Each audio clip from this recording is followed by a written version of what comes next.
छठ पूजा में क्या होता है? भगवान सूर्य की उपासना होती है, भगवान सूर्य की पूजा होती है। बिहार में और यूपी में ये पर्व बहुत धूमधाम से मनाया जाता है।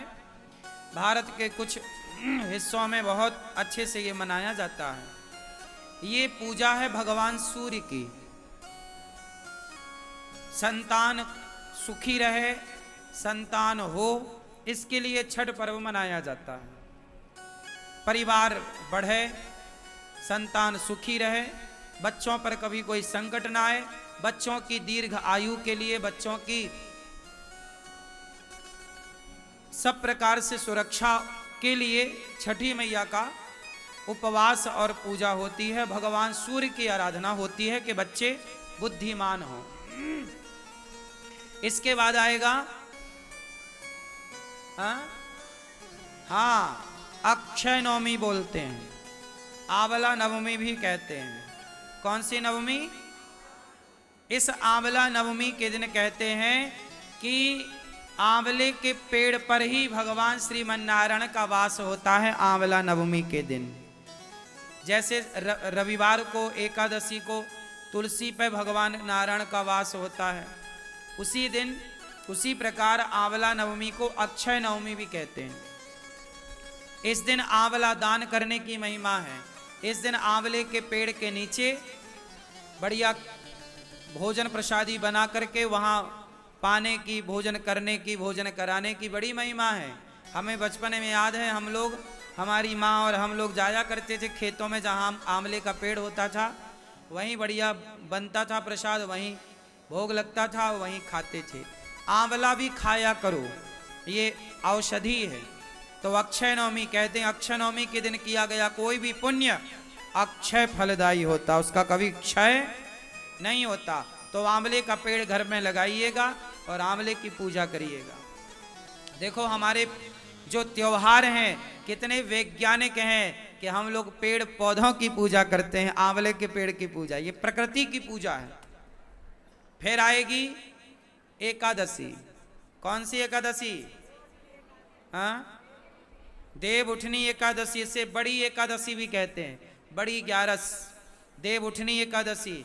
इस एकादशी के दिन ही भगवान श्रीमन्नारायण का, भगवान शालिग्राम जी का तुलसी जी के साथ विवाह होता है। तो आप लोग भी विवाह करिएगा, यहां होगा, आप लोग सब दर्शन करेंगे। फिर इसके बाद क्या होगा? पूर्णिमा, कार्तिक पूर्णिमा। मतलब ये जो कार्तिक का महीना है, सारे इस महीने में सबसे ज्यादा त्योहार होते हैं। हमारे सनातन धर्म में जितने भी महीने हैं, सब महीने एक से बढ़कर एक हैं, पर कार्तिक माह में सबसे ज्यादा त्योहार होते हैं। इसी माह पर दीपावली होती है, इसी माह पर देव उठनी एकादशी होती है, इसी माह में धनतेरस होती है, इसी माह में गोपाष्टमी होती है, इसी माह में अन्नकूट होता है, इसी माह में भाई दूज होती है। तो एक माह में इतने सारे पर्व, इतने सारे त्योहार। यदि ये सवाल कोई आपसे पूछे कि हिंदू धर्म में, सनातन संस्कृति में वो कौन सा महीना है जिस महीने में सबसे ज्यादा त्योहार होते हैं, तो आप कह सकते हैं कि कार्तिक का माह है वो, जिसमें सबसे ज्यादा त्योहार होते हैं। और सभी त्योहारों की अपनी अपनी विशेषता है, सबकी पुरानी पौराणिक मान्यता है। तो कार्तिक का माह वैसे ही पवित्र है। ये व्रत का, इस माह में कहते हैं तीर्थों में स्नान करने का बड़ा महत्व है। आप लोग वृंदावन में हो तो यमुना जी ही स्नान करने जाया करो। क्यों? कहते हैं कि इस माह में ही एक राक्षस ने वेदों को जल में छिपाया था। कहते हैं कि कार्तिक माह में वेदों का वास जल में होता है। कहाँ होता है?